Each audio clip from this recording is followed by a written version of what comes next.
YouTube family, very good morning and welcome back to my new blog. Hope you are all good और आपके best wishes से हम भी बहुत ही अच्छे हैं, स्वस्थ हैं, सुखी है। तो मॉर्निंग की शुरुआत हो गई है और अभी मेरा सफाई अभियान चल रहा है। तो सबसे पहले कर्टन हटाया, फिर मंदिर का पर्दा हटाकर सबसे पहले प्रणाम करूँगी और दिन की शुरुआत करूँगी ताकि दिन अच्छा जाए। और भगवान से भी उनका हालचाल ले लेती हूँ। और यहाँ पे सबसे पहले लाइट जला दूँगी मंदिर का, पूजा जब होगा तब होगा, वैसे लाइट लगा देती हूँ। और आजकल मैं जो भी क्लीनिंग और डस्टिंग का काम है और अर्ली मॉर्निंग ही करती हूँ। दो फ़ायदे हो जाते हैं।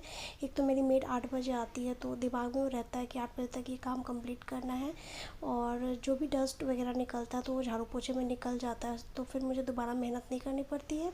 और वो एक दिमाग में सेट होता है कि 8 बजे मेड आने वाली है और वो ऐसा टाइम है कि उस टाइम तक क्लीनिंग का काम भी निपटा देना है और साथ साथ नहा वा कर पूजा करके टिफ़िन नाश्ता भी तैयार कर देना है। तो ऐसे ना काम बहुत अच्छे से और जल्दी हो जाता है। और ये मेरा जो वेब क्लीन करने वाला ये जो डंडा और जो क्लीनर है ना, ये टूट गया है, बट उसको जुगाड़ कर कर के मैं काम चला रही हूँ। मार्केट जाने के आलस से नहीं ले पा रही हूँ। ऑनलाइन ही मंगाया था, एक बार ही यूज़ किया, टूट गया, तो ऑनलाइन अभी ट्रस्ट हो नहीं रहा है। तो मुझे ये बेडशीट चेंज करनी थी। पिछले दिन जीतू ने इसके ऊपर सुसु कर दिया था, तो मैंने रहने दिया था कि सोचा कि नेक्स्ट डे जब डस्टिंग का काम करूँगी उसके बाद ही चेंज कर दूँगी, तो इसीलिए मैंने बेडशीट नहीं हटाया। अब इस वाले रूम का जो है ना, जाले वगैरह मैंने साफ़ कर दिए, डस्टिंग का भी काम हो गया, तो ये सब हटा देती हूँ बेडशीट वगैरह, और साइड साइड से पूरा क्लीन कर देती हूँ, झटक देती हूँ, जो भी डस्ट वगैरह है वो निकल जाएगा। और जब मेड आएगी तो थोड़ा सा मैं गद्दा को शिफ्ट कर दूँगी मतलब थोड़ा सा दीवार से हटा दूँगी ताकि दीवार के जो दो किनारे हैं ना, उधर साइड झाड़ू पोछा हो जाए। तो इस तरीके से वीकली क्लीन हो जाता है। और मेरा इस रूम का डस्टिंग हो गया। अभी बारिश की वजह से बहुत जाले लग रहे हैं, एक जगह जहाँ साफ़ करो तो दूसरी जगह लगते हैं। तो अब मैं आ गई किचन में। और अर्ली मॉर्निंग में इसलिए भी वेब क्लीन करने का काम करती हूँ कि कुकिंग का काम नहीं हुआ रहता है, तो उस वजह से ना बहुत हेल्प हो जाता है। और वैसे भी उठने के बाद मैं किचन का स्लैब वगैरह सब एक बार वापस से पोंछती हूँ, तो बहुत इजीली और टाइम सेविंग टिप्स के साथ मेरा काम होता है। तो अगर मैंने खाना वगैरह बना लिया होता है या नाश्ता बना लिया होता है तो सारा खाना दूसरी जगह शिफ्ट करो, फ्रिज में डालो, फिर क्लीन करो, फिर निकालो, बहुत ज़्यादा हेक्टिक हो जाता है। और अभी जैसे सुबह सुबह किया तो बस कुछ नहीं किया, मैंने बेडशीट जो पुराने होते हैं ना, एक दो मैं रखी हुई हूँ डबल बेड के, तो वो सब डाल देती हूँ। और अभी जैसे ये मैंने बेडशीट निकाला है गद्दे के ऊपर से, तो ये डाल देती हूँ धोने से पहले।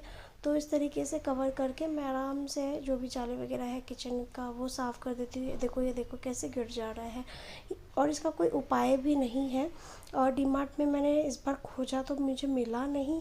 अब देखते हैं, बहुत सारी चीज़ें होती हैं ना, जब खरीदने जाती हूँ डीमार्ट में तो स्टॉक में अवेलेबल नहीं होता है। तो अभी देखो एडजस्ट करके कर रही हूँ। वैसे मैं पुराना एक झाड़ू रखी हुई हूँ, उसी से मैं जाले साफ़ कर देती हूँ रेगुलरली 15 दिन पे। मैं कभी भी ना पुराना झाड़ू नहीं फेंकती हूँ। अभी जो यूज़ हो रहा है वो पुराना हो जाएगा तो उसको रख दूँगी और उसके पहले वाले को फेंक दूँगी। एक छोटे से बच्चे के साथ सारा काम कर पाना बहुत मुश्किल होता है। अभी जीतू सोया हुआ है तो मैं ये सारा काम कर पा रही हूँ बहुत ही फटाफट से।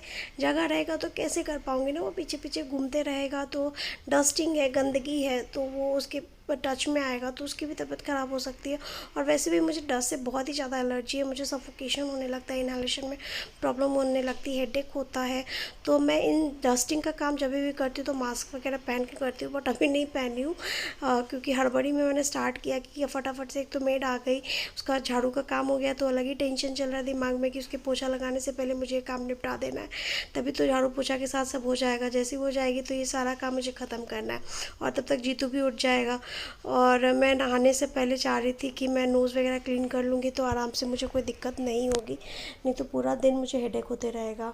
और एक तो ना पता नहीं नॉर्मल डिलीवरी करो या सी सेक्शन कराओ, दोनों में ही प्रॉब्लम होती है। मेरी तो वैसे नॉर्मल डिलीवरी है, कभी मैंने अपनी प्रेगनेंसी की स्टोरी आपसे शेयर नहीं की, करूँगी कभी फुर्सत से, बट फिर भी बैक इतना पेन होता है ना, क्या बताऊँ। अभी जैसे थोड़ा भी कमर पे बेंड होके मैं काम करती हूँ, डस्टिंग का काम करूँ या कोई सा भी, बहुत ज़्यादा तकलीफ़ होती है। मैं बहुत कोशिश कर रही हूँ योगा से उसको ठीक करने का, बट नहीं हो पा रहा है। तो यहाँ पे मेरा जाले वगैरह साफ़ करके हो गया ना, तो जो बेडशीट का कवर है या पिलो का कवर जो मैंने निकाला है, उसी से मैं ये टेबल है जो हमारा सेंटर टेबल है जो हम खाने के लिए यूज़ करते हैं, तो उसको क्लीन कर दिया। फिर ये फ्लावर्स वगैरह है, इन सब का भी जो डस्टिंग का काम है मैं उसी से कर दूँगी, क्योंकि वो सारे धुलने वाले हैं ना। तो इस तरीके से मैं थोड़ा सा मैनेज कर लेती हूँ।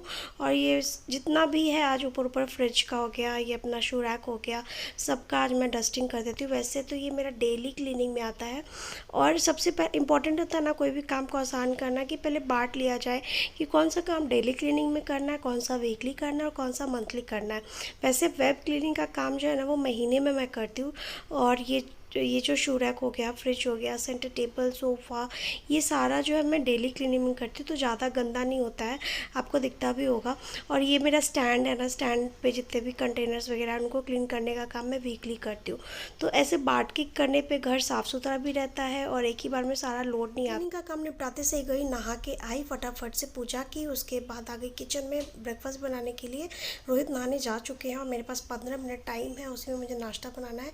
ये पनीर है 1 केजी का, जो कि मैं डीमार्ट से लेके आई थी। और ये नेक्स्ट टाइम मतलब 1 महीने ये पूरा 1 केजी का पैकेट चल जाता है, किसी भी सोर्स से कुछ भी बना सकते हैं। और मैं मात्र 10 मिनट में ना पालक पनीर बनाने वाली हूँ। ये देखो, अभी मैंने अपना जादू का पिटारा निकाला है और जीतू मेरे पीछे पीछे आगे पीछे घूम रहा है। और ये फ्रिज को देखो ऐसे बंद करेगा ना जैसे बस का दरवाज़ा बंद कर रहा है। तो ये देखो, पालक मैं पहले से ही पीस के रखी थी। ये सारे जुगाड़ जो मैं करके रखती हूँ। प्याज वगैरह मैं रात को ही कट करके रख देती हूँ नेक्स्ट डे के लिए। 5 से 6 प्याज कट करती हूँ, तो आराम से मेरा नेक्स्ट डे का काम चल जाता है। या सुबह भी टाइम रहा तो कर लेती हूँ। तो इस तरीके से मैंने बस कढ़ाई में तेल गरम किया, जीरा डाला, एक लाल मिर्च डाला और प्याज और धनिया का पत्ता एक साथ भून दिया। साथ में खड़े खड़े मैंने लहसुन डाले हैं, बहुत ही टेस्टी बनता है उससे। ये मेरा तरीका है। और ये देखो, पनीर 1 केजी का है, तो अभी पूरा तो यूज़ करूँगी नहीं ना। ये हाफ़ केजी का पैकेट है, तो इसका मैं हाफ़ का भी हाफ़ यूज़ करने वाली हूँ। और बचा हुआ जो पनीर है वो रख दूँगी और अपकमिंग 3-4 डेज़ में इसको बना के ख़त्म कर दूँगी, नहीं तो थोड़ा सा टेस्ट अलग हो जाएगा, क्योंकि वो प्रिजर्वेटिव वाला होता है ना। पनीर हमेशा डीमार्ट से ही लेकर आती है, डिस्काउंटेड मिल जाता है और वो 1 महीना चल जाता है 1 केजी का पैकेट। फिर जब नेक्स्ट टाइम जाते हैं फिर 1 केजी का पैकेट उठा के ले आते हैं। तो इस तरीके से मेरे फ्रिज में हमेशा पनीर अवेलेबल होता है। और जो पनीर बच गया तो उसको मैंने बॉक्स में रखा। ये सोन पापड़ी की मिठाई का डब्बा है, बट उसमें आया नहीं, तो मैंने दूसरा एयर टाइट का डब्बा निकाल लिया, उसमें रख दिया। और फिर इस बॉक्स को मैं रख दूँगी फ्रिज में, जो कि मैं कुछ दिन में यूज़ कर लूँगी। फिर ये भुन के तैयार हो गया था मेरा प्याज वगैरह, तो उसमें पनीर डाल दिया। इसको भी थोड़ा सा भून लेंगे, हार्डली 2-3 मिनट के लिए, चाहे तो हाई हीट पे चाहे तो लो हीट पे। यहाँ पे मैं तेल कम यूज़ की हूँ, इसलिए लो हीट पे भूनूंगी। कश्मीरी लाल मिर्च पाउडर, थोड़ा गरम मसाला, थोड़ा सा मीट मसाला, ये सब डाल दिया, हल्दी नमक डाल दिया, सब कुछ ऐसे मिक्स करके फिर से 2-3 मिनट के लिए भून दिया। फिर ये पालक की प्यूरी डाल दी हूँ और इसको भी थोड़ा मिक्स कर देती हूँ। और उसके बाद ये पानी थोड़ा सा ज़्यादा डालकर छोड़ देती हूँ, ताकि अच्छे से कुक हो जाए और फिर मुझे एक थिक कंसिस्टेंसी वाला पालक पनीर मिल जाए। और बचा हुआ जो पनीर है उसको मैं फ्रिज में रख देती हूँ। जीतू देखो वहाँ पे खेल रहा है, लेकिन जैसे फ्रिज का दरवाज़ा देखिए वो घूमते फिरते कैसे बीच में घुस जाता है, पता ही नहीं चलता है। और आजकल तो मंदिर में कैसे जाता है ना, पता ही नहीं चलता है। एकदम कहते हैं ना, वो देखते रहता है कि मम्मा कैसे काम में बिजी हो कि मैं फटाक से मंदिर में जाके पूजा करूँ। और यहाँ देखो, मेरा पालक पनीर बन के तैयार हो गया ना 10 मिनट में।